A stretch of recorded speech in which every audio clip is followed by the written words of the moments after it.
you everyone for coming out to our 10th anniversary event for Midsummer Scream. Oh, that was fast.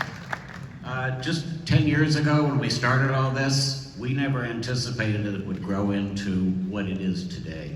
And we are so honored and proud of the event itself, but it's all thanks to people like you who have supported us over all these years. So thank you very much.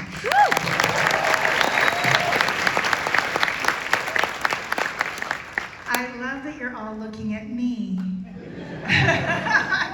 Just kidding. Thank you guys all for being here. We really, really appreciate all of you. And we want to do a special shout out to our White Bats, who are a phenomenal team, and the rest of our team who have been with us for so many years, and they are really incredible. And we're just really astonished at people still want to work with us. So, especially me. Anyway, yay! Thank you for being here. Hello, spooky kids. Here's where our contract meets every year. Did we do you proud?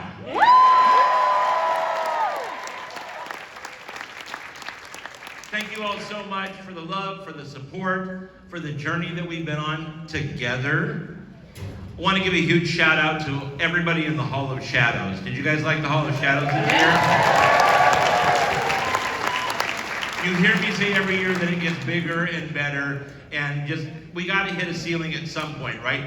I saw what they did this year, and I'm like, I give up. I don't have any explanation how they do that anymore. So, God bless the haunters, ladies and gentlemen. I have one more thing too. We have all this amazing tech that goes on, and I think we had 8 stages this year. It just grows and grows.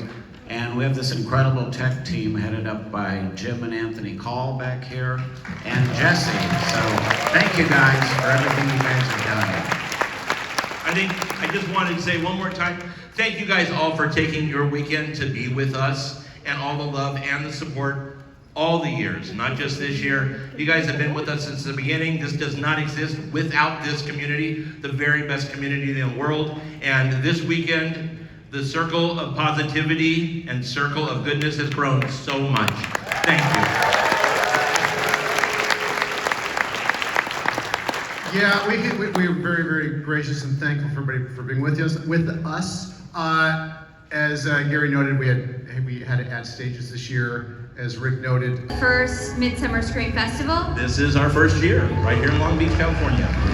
The world's largest Halloween and horror convention. From haunted houses to special effects, it's a horror fan's paradise. More than 50,000 people here at the Long Beach Convention Center. Thank you guys for being here for our 10th anniversary.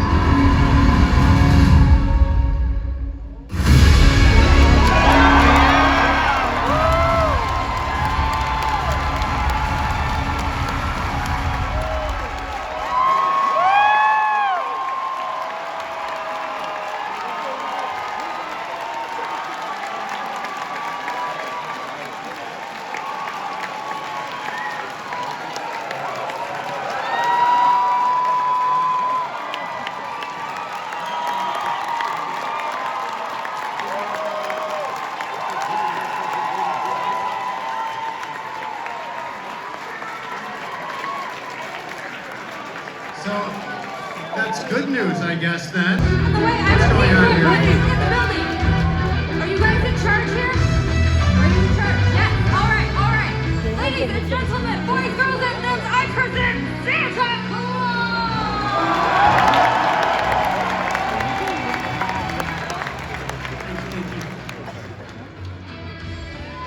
So, my naughty meter's been off the charts this weekend from this specific event. No, you guys don't understand. Horror fans are some of the best people in the world. You guys usually top of my nice list. For some reason, there is a concentration of naughtiness at this event. And this guy. So, I don't suppose you all know why there's so much naughtiness coming out of this event, do you? No? Let me explain.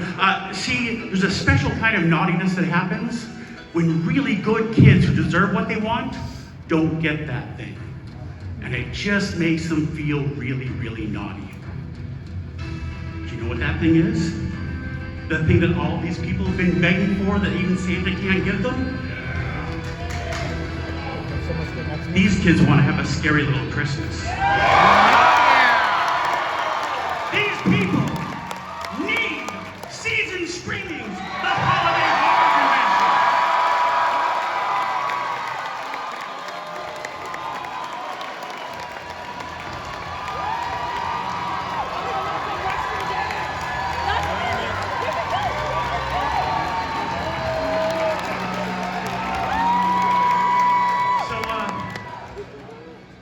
So you four here, do you think that could be possible? You think you four can make that happen, or do I have to add 4 producers to the top of my naughty list? Anything for you, Santa. Glad to hear it. Boom!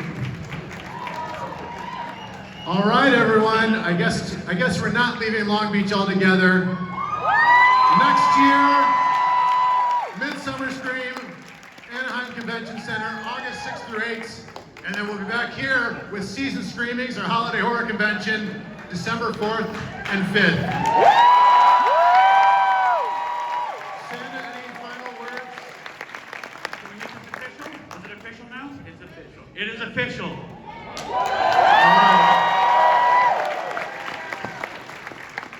All right.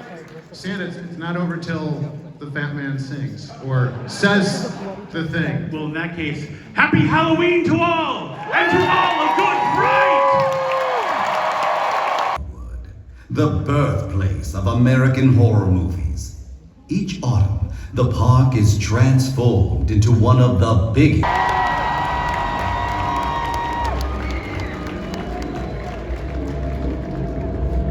The box.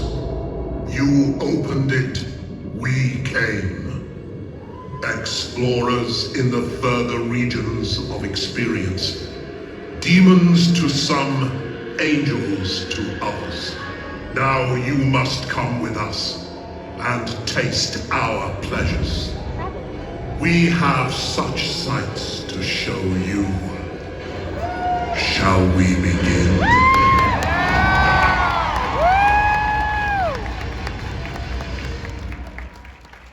Midsummer Scream. Give it up for the creative director and executive producer of Universal Studios Halloween Horror Nights Hollywood, John Murdy.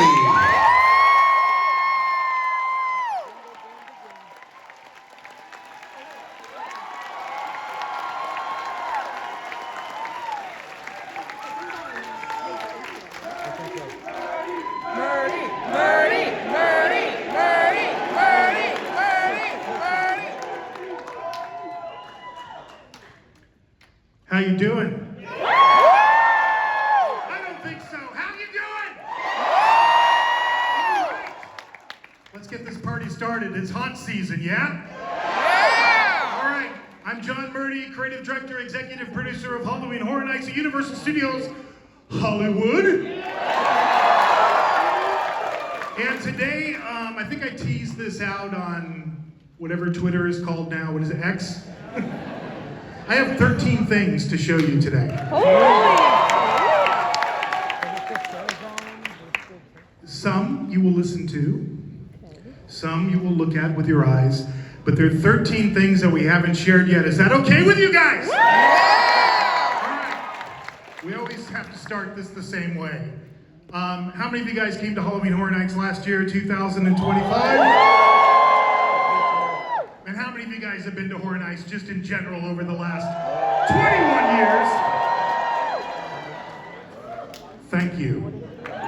Thank you, thank you, thank you, thank you. And real quick, do we have in the house any Horror Nights team members? Stand up, all of you guys, stand up. Boys and girls, let's go.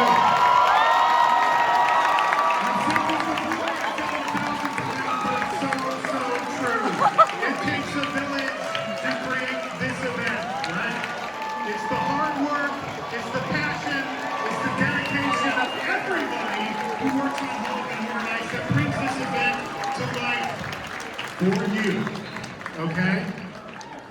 All right. Why don't we start this way? Click.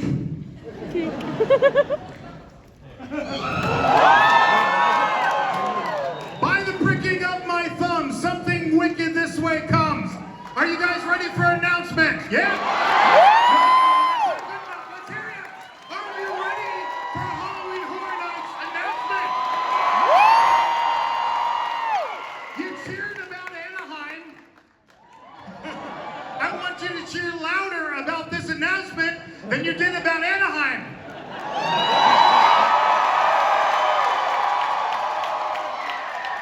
All right, heads up to the AV team because this is the first of the 13 things and something we're going to show you.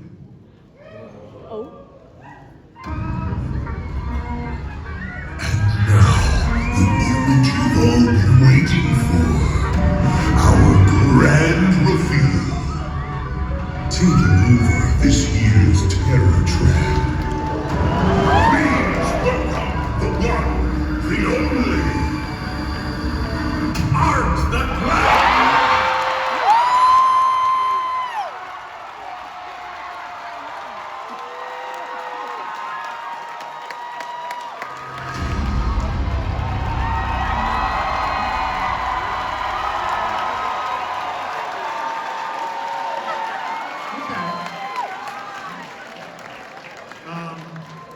Hey, credit where credit is due.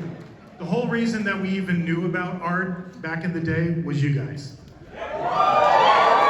From the minute, the first movie came out, people were coming up to me in the park and saying, Art the Clown, Art the Clown, Art the Clown. Last year, we brought it to life as a house, right? And we brought it to life in the park in places you least expected. Like the retail store, sorry about that retail. Food establishments, sorry about that food. So we wanted art to be part of our event this year. But we wanted to make it something new, something different, something you guys have never seen before. So we decided to have art take over Terror Tram. And I don't even know if it was my idea. I can't even remember back that far. But as soon as it was mentioned, I was like, yes! Art should be on Terror Tram. This is great! And then I panicked. And it's what I would now refer to in my career as the Exorcist panic. Do you guys know what I'm talking about? So I chased the rights for The Exorcist for like a decade, and when we finally got them, I was so psyched, and then I went, oh my God. It's a movie about an 11-year-old girl that never gets out of bed. But we figured it out. And I had that same panic with art. Why? Because we always start Terror Tram with a video that we create, right? That kind of introduces the story to y'all. And then a realization hit me. He doesn't talk. He never talks. Damien multiple times has reminded me that he never talks. So we had to get creative. So,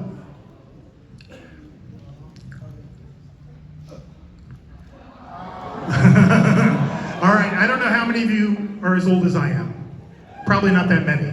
But when I was a kid, we used to have book and records. Do you guys remember what I'm talking about? Still ingrained in my brain from childhood, I still remember the G.I. Joe book and records that I had as a kid. Somewhere in the Egyptian desert, the adventure team vehicle rolls on while Mike frantically tries to contact Joe. I mean, I could recite that whole book and record. I won't, but I could. And what book and records always have, right? They always had that sound, that iconic sound. Every day is Artmas, an Art the Clown book and record. When you hear this sound, what kind of sound should we have for art? How about we make this an audience participation thing? Because I'm going to tell you the whole damn story, right? I'm going to take you through the video and what we're doing with this. And every time I go like this, I want you to scream your head off as loud as you possibly can scream, okay? Can we do this? Let's try it. An Art the Clown book and record. When you hear this sound, turn the page.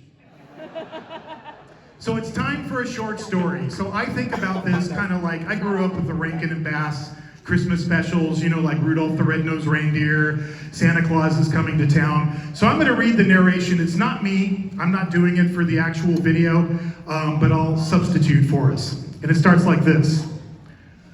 Art the Clown loves Christmas. Art the Clown loves Christmas a lot. See Art dressed in a Santa suit he stole from an old man at a bar. See Art wearing a Santa beard that he ripped off the old man's face. Art loves his Santa suit. Art loves his Santa beard because Art the Clown loves Christmas a lot. Art even brought a special Christmas present to give to the tour guide and all his friends on the Universal Choo-Choo Tram. But the silly tour guide tells Art, it's not Christmas yet. Art is too early. You're a little weak on that. Let's try that again. This makes Art sad. This makes Art mad. Because Art the Clown loves Christmas a lot. Art decides the tour guide and his friends on the choo-choo tram don't deserve his special Christmas present because they are naughty. Art will put them on his naughty list. Art will make his own Christmas. Art will make his own Christmas on the Universal backlot, the place where the choo-choo tram is going. And all Art's naughty friends on the Universal choo-choo tram will be sorry that they didn't let Art have his Christmas. They will be really sorry. See them run. See them scream. Because Art the Clown loves Christmas. Art the Clown loves Christmas a lot. All right. So, all of that artwork was done by our very own Lucas Colshaw. He does all our character illustrations. Give it up for Lucas Colshaw. So, when you get on the tram, the tour guide's gonna warn you, like, hey, you guys hate how it, and let's just ask you guys this question. Do you hate how every year it seems like Christmas comes earlier and earlier? I mean, it's not even like Halloween and they're already stacking all of the Christmas decorations. They've moved out the Halloween stuff. You have to listen to All I Want Is for Christmas Is You like 24/7 on the radio. Well, there's one guy at Universal who loves Christmas so much that he wants every day to be Christmas. And then we reveal Art, and he's fully decked out in his Santa Claus suit. He's sitting at his table in his cozy little living room with his hot cocoa and his Christmas cookies, and he's bought this present, and he wants to give it to you guys. Except when he opens it up and he pulls it out, it's the freakiest doll you've ever seen in your entire life. And the tour guide has to break it to Art and say, Art, you know, I'm sorry, you're just too early for Christmas. And as the video says, this makes Art sad, this makes Art mad. He grabs his snow globe off the table and he shakes it furiously into the camera, and we do this beautiful snowflake dissolve into the storybook that I just took you through. And then when we come out of it, Art is just seething. He is pissed. And he's holding the baby doll and he's gesturing to all of you and he's doing the cutthroat gesture, and then he rips the head off the baby doll and drinks his blood. And when the tram pulls up, he's waiting for you. He's standing there in the middle of the road. He looks something like this. He's still got that baby doll head in his hand, but he's totally bummed and he's just staring at you and giving you this signal. Behind Art is this Christmas house, and it's all decked out. Look at what I did there. You thought you knew what we were doing, didn't you? You all thought you knew. You're all on the internet. Oh my God, I can't believe it. And you're wrong. Carney, take that.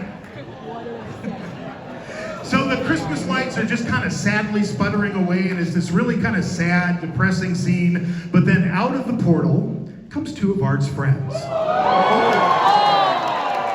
Vicky Hayes and the little pale girl. And the little pale girl takes the severed head away from Art, and Vicky hands Art a brand new chainsaw.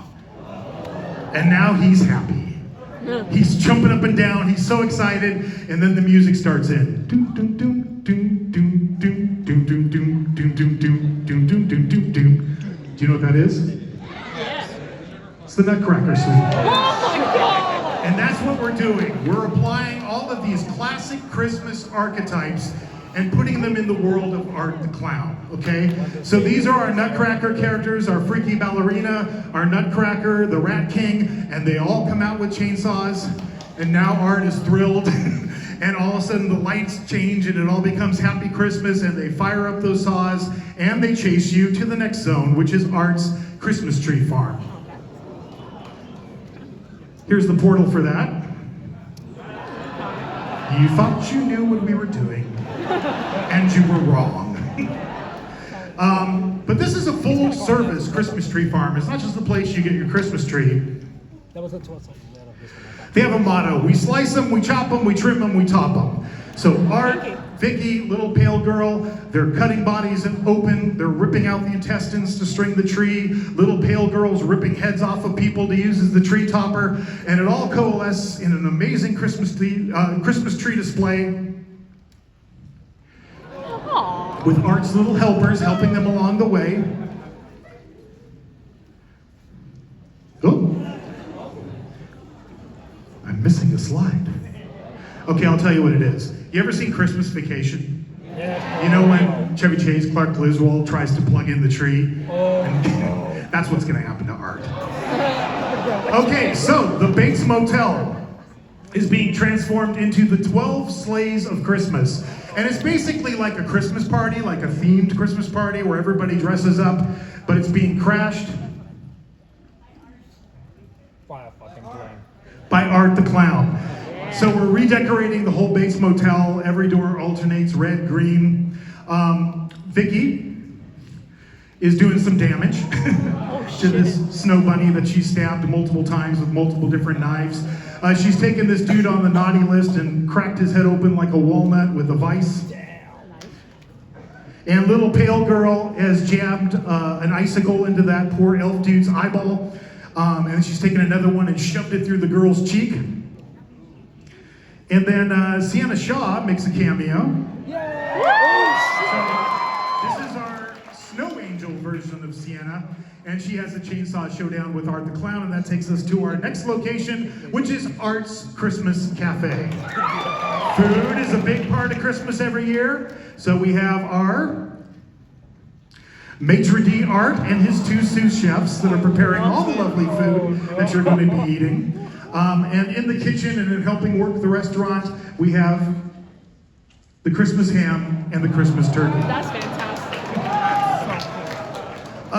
One thing I noticed last year, we had all these arts all running around the park, and I know a lot of you guys wanted to get a picture, right? You wanted a picture with Art, but it was like the Pied Piper trying to keep up with him. He was just jetting all over the park.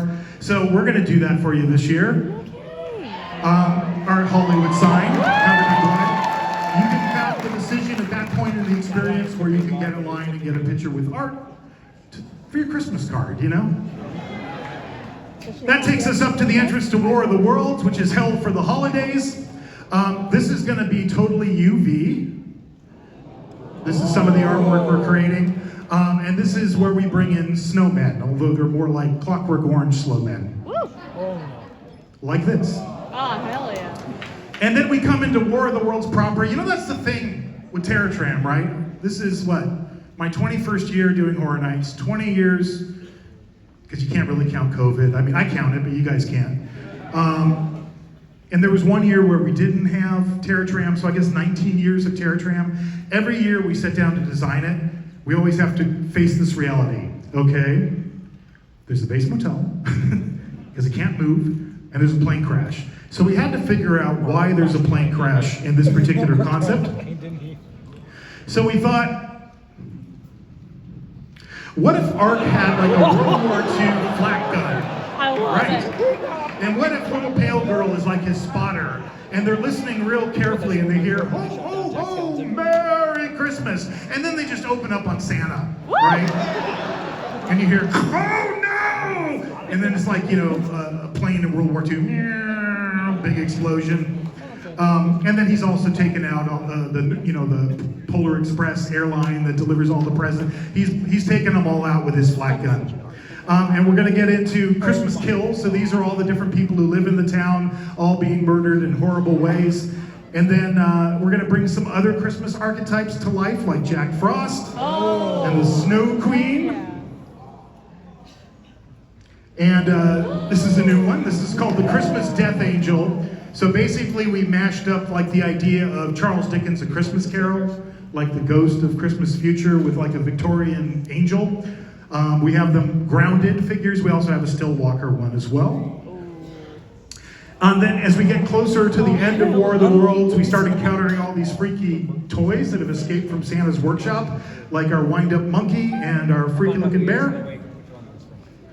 Still walking Nutcracker. And at the very end of War of the Worlds, there's a big Christmas, chest overflowing with body parts.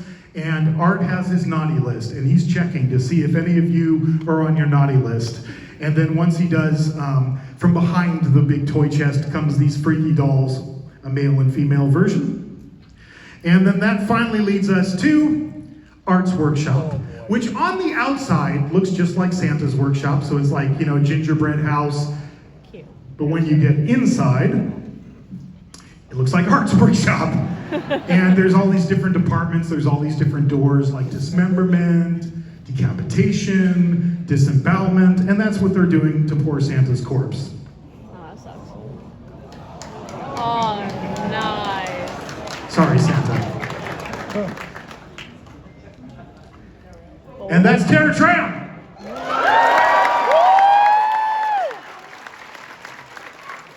But wait, there's more. How about a special guest? All right, let's give it an even louder welcome to Spencer Charnas from Ice Nine Kills. Hey! What's up, Midsummer Scream? So, it is a horror and a pleasure, John, and in front of this beautiful Midsummer Scream panel, to announce that we, Ice Nine Kills, are creating completely original music for the 2026 Terror Tram starring Art the Clown. Get it? Turning all of your favorite Christmas jingles into the most violent, vicious, ink-filled death metal you've ever heard. Are you excited? Now, 4 years, a lot of you guys in social media have been like reaching out and going, you should do something with Ice Nine Kills. You should, there's this guy, his name is Spencer Charnas. I've known him for years, man. Actually, we're trying to figure this out backstage. Do you remember when we first met, Spencer? First met in person, I definitely it was like a video call. It was a video call, yeah. And it's just such an honor to be up here with this guy. Give it up for this legend. I've always been enamored with Halloween Horror Nights, so to get to create something for you guys is incredible.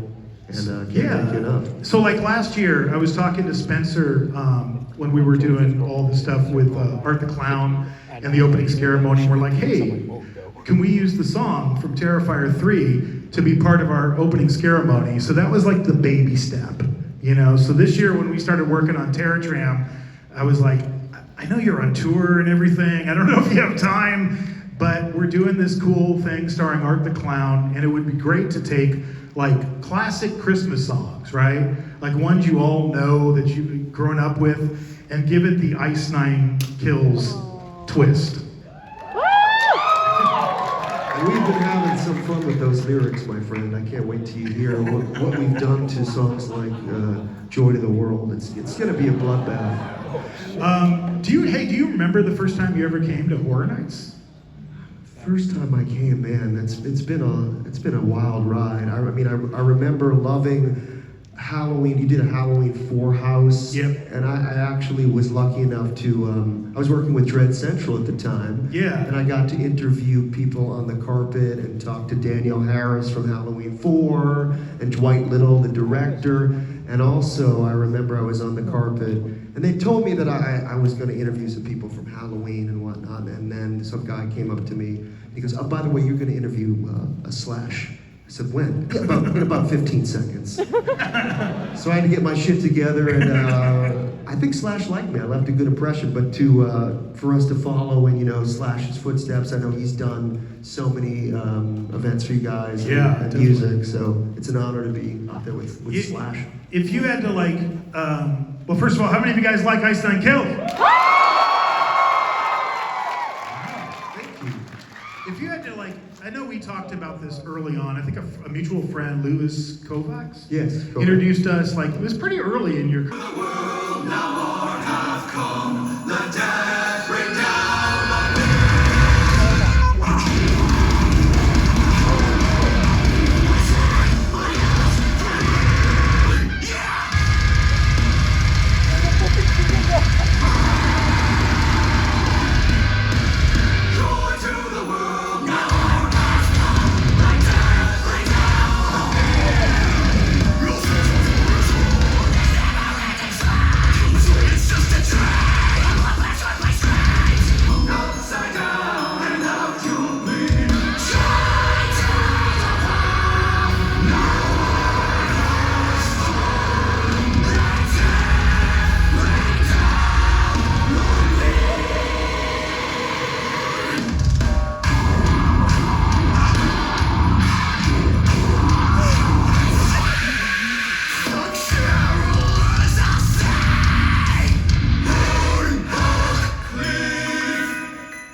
Something wicked this way comes. Do you want another announcement? Yeah! Let's go! Oh, that's not good enough. Come on. But first, time for a short history lesson.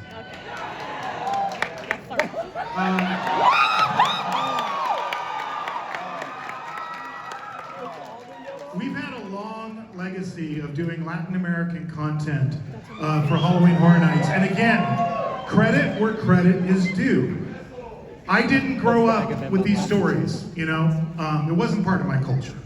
But you guys came up to me unsolicited for years saying, "Have you heard about La Llorona?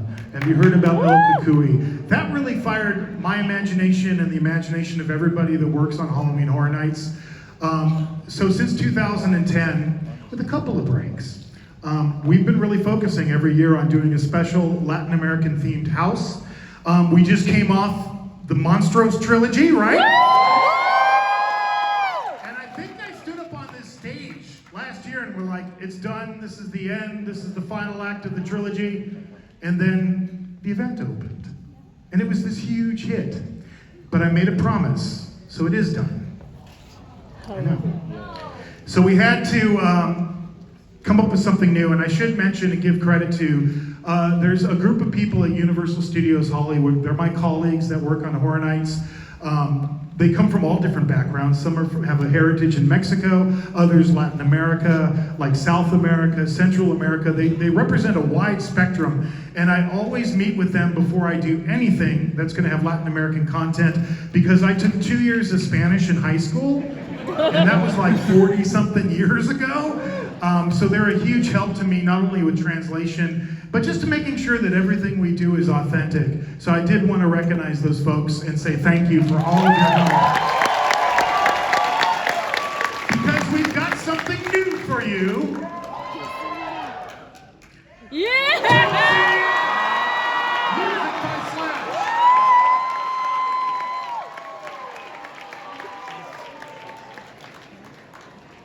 This is going to take some explaining. I need a priest because this thing just keeps advancing without me actually touching anything. But it's cool, leave it there. Because it's not often that I can go back and go, oh, I remember the exact moment of inspiration when an idea came to me, but I can with this. And it was a long time ago. It was 2018. I was hanging out with that dragon, up there on that balcony at City Walk, and I was just kind of standing there, lost in my thoughts. And down the street, I saw this procession. And it was this young girl in this amazing, elaborate dress, kind of like a wedding dress, right? And then she had a whole group of girls with her that were all in dresses, kind of like bridesmaids. And there was a whole group of guys, and they were all in matching suits, kind of like groomsmen. And I was like, what the hell is that? So I started like, well, there's no way to, I stopped them. I went down the escalator and I was like following them and trying to figure out what it was that they were doing. Because again, I did not grow up with quinceañera. How many of you, well, let's start with this. How many of you have had a quinceañera? Okay. How many of you have attended a quinceañera? I backed the right horse, good. How many of you have no idea what we're talking about and are completely lost? A couple, okay. All right. Well, for you, that handful of people that are a little bit lost, it's time for a short cultural history lesson. And this is all part of the research that I did and talking to all of my different colleagues. But there are essential elements to a quinceañera. In essence, what it is, and you guys keep me honest if you disagree with me, because these things, everybody has different opinions, but it's the celebration of a girl's 15th birthday, and it's pretty much the transition from childhood to adulthood, right? And it has lots of things that tend to be in common, although your quinceañera might not have had this, so don't get angry if it didn't. But there's generally a court of honor, right? And that's the girls called damas, and the boys called chambelanas. Hope my pronunciation's okay on that. Is that all right? Oh, my Spanish teacher's gonna be so happy if she's still alive. Probably not. That's the court of honor. There's the gown, el vestido. El vestido. It's the formal gown worn by the quinceañera. There's usually a tiara and a scepter, and that represents her newfound responsibility. There's the la entrada, which is her grand entrance that she makes to the party. There's typically a candle display, 15 candles, one for every year of her life. There's something very unusual, doesn't exist in my culture or a lot of other cultures, but it does in the culture of quinceañeras, and that is the presentation of the last doll. And it's supposed to represent, this is the last doll you're ever going to receive because now you're transitioning from a child into a young woman.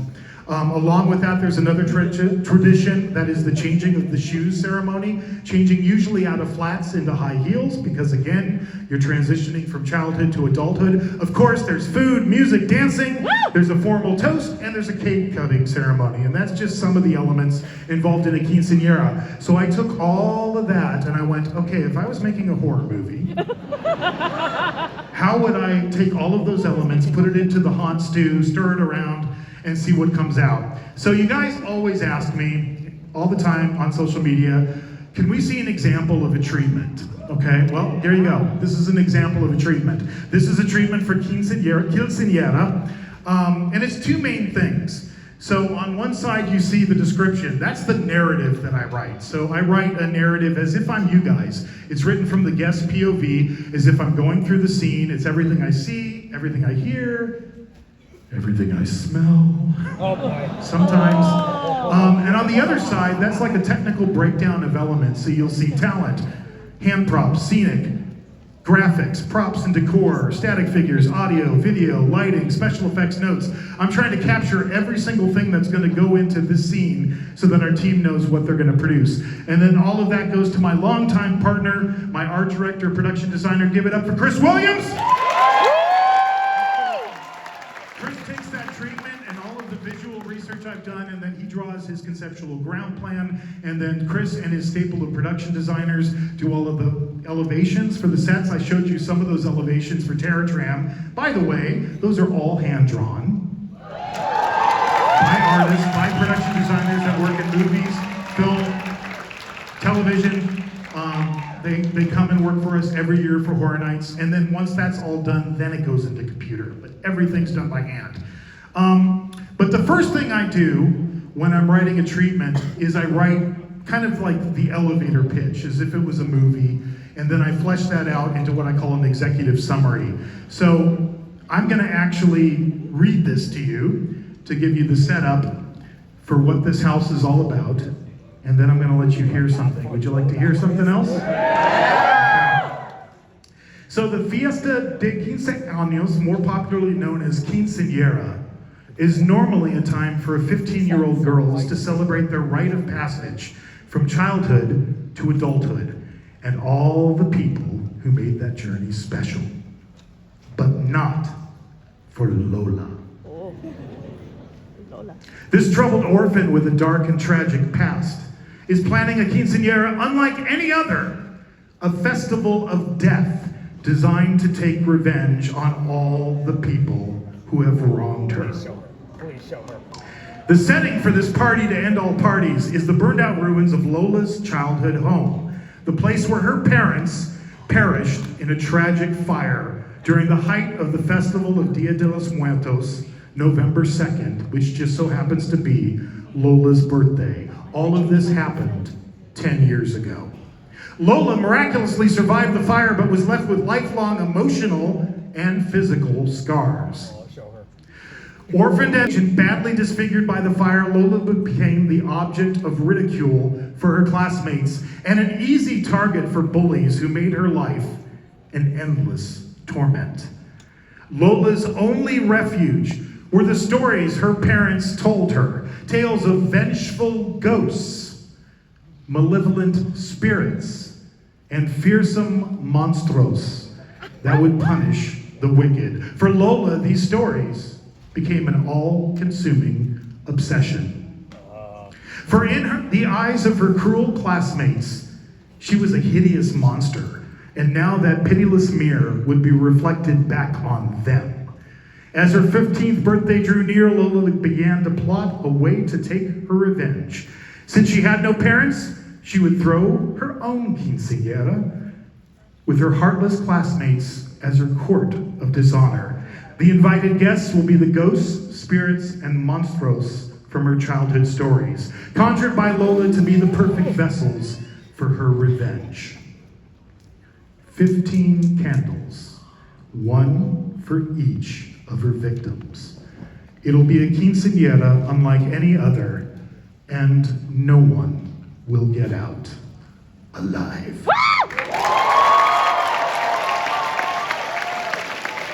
To show the burn and all the damage from the burn, but because her birthday is November 2nd, the height of Dia de los Muertos, we also wanted to fold in like the calaveras, the candy skull kind of makeup, and then we put it together with the costume design.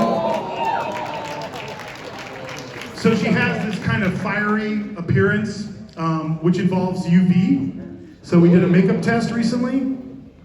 We took this prosthetic makeup. This is done by our makeup artist, Patrick McGee Effects. And then he just did this makeup test just like the other day. So why am I doing her in a prosthetic? Because we do have ones of her in a mask as well. It's because I need her to lip sync. But most importantly, I need her to do a song. First time ever in the history of Halloween Horror Nights. Last year, I was at the event. I was hanging out. I was down by H-Lot. I was with my daughter, Izzy, the girl who I had her AI search herself the other day, and she was really mad because it came up. She is known by the nickname "the girl who cannot be scared," and she was like, "What did you tell them?" And I was like, "It's AI, honey. It just made it up. It wasn't me." But Izzy and I were at Horror Nights, and all of a sudden my phone beeped and it was Slash, and he was there with his son, so it was like, hey, let's hang out. So we were hanging out and going through the houses, and at the end of the night, I was walking him to his car, and I went, and he just looked at me and he goes, next year.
When are you guys going to have a behind the scenes tour? First time ever, we're going to start in Hollywood. They've been doing this for years in Orlando, Florida, but we're going to start it in Hollywood because you asked for it. Unmasking the Horror is going to be available for the first time in Hollywood. It's going to be Quinceañera and Sinners. Details to come. All right, now I got to kick it into overdrive because because I'm already getting the person by the side of the stage giving me the, dude, you gotta wrap it up, you gotta wrap it up. We got a lot of stuff to go through, so hang on. You wanna see some scare zones? Yeah! Do we even have time for a shorter cultural history lesson? Sure we do. In Mexico in the 1920s and 30s, they had this thing called carpa shows, which were tent shows, kind of like sideshows that traveled from town to town. We thought that would make an interesting theme for the scare zone on French Street, which is El Circo de la Muerte. To tie into our carnival theme that we got going on this year, I'm gonna run you through the characters real quick. Starts with the ringmaster, the dancing bear, the chicken geek, the fish boy, the rat boy, the bearded lady, Two-Face, which is a still walker, and the twins. And here's the whole lineup. So this is El Circo de la Muerte, which is going to be our scare zone on French Street. Let's talk about the chainsaws, all right? You guys know that already that we announced Fort Nightmares earlier, which is New York Street, right? We kind of needed something to kind of visually blend in with that, and just in case a bunch of chainsaws went running through that zone. So we came up with hackers. Let me walk you through the looks. Ooh. Okay. And this, and this, and this, and this, and this, and this, and this, and there we go. Last year we tried something new over by Studio Tour by the Rotunda. It seemed well received. You guys seem to like that kind of unexpected scare zone, so we're gonna do a new one. It's called Blood Bog.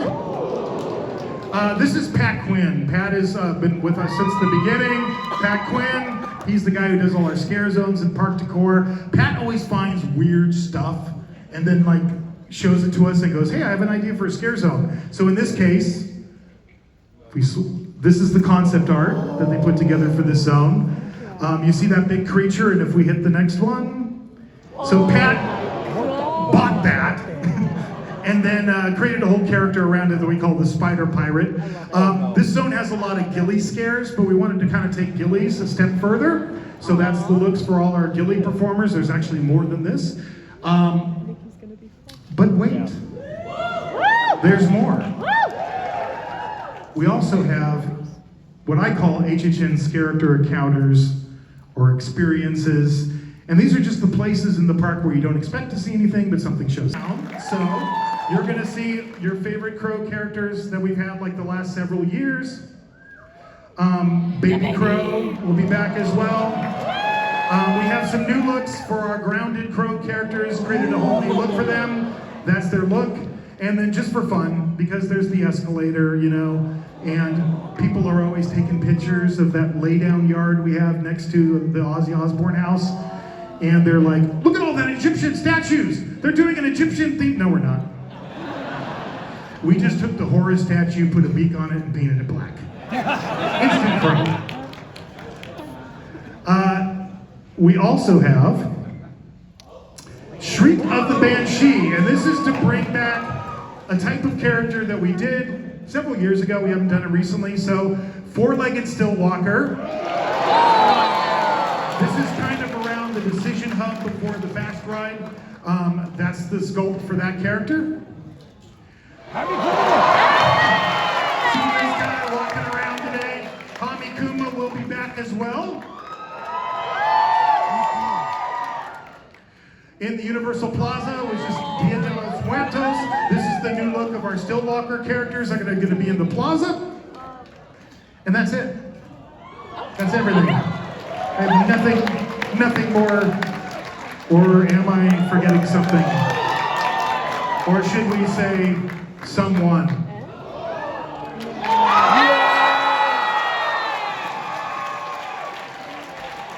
Last year, we did an experiment.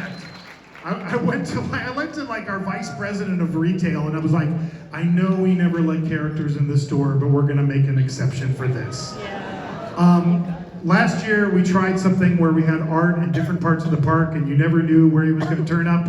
From the reception I heard from you guys, it sounded like you liked it. So we're gonna bring it back with a new twist. These are the looks of all the different arts. We're kind of going through the whole spectrum. And seriously, that's it.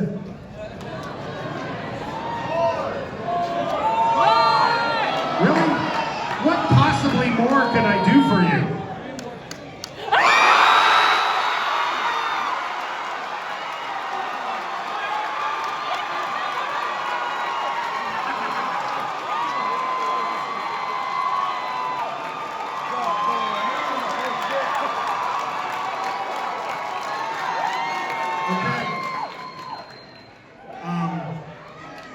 Again, credit where credit is due. Some fan, somebody on X, sent me a video of Curry talking about Halloween Horror Nights, right? And I was like, oh, that's interesting. He was just talking about how he's a big fan of Horror Nights and he comes every year. And I'd just seen Obsession, and Obsession's a great film. Yeah. And it was late. I mean, we're talking like late in our process. But we rallied the troops. So I'm not going to give you all the details today. But what I can tell you is Nikki is out there somewhere. You kind of got to get into like a Where's Waldo type mentality. She's out there somewhere. And she might be looking for her next obsession. And I'll leave it at that.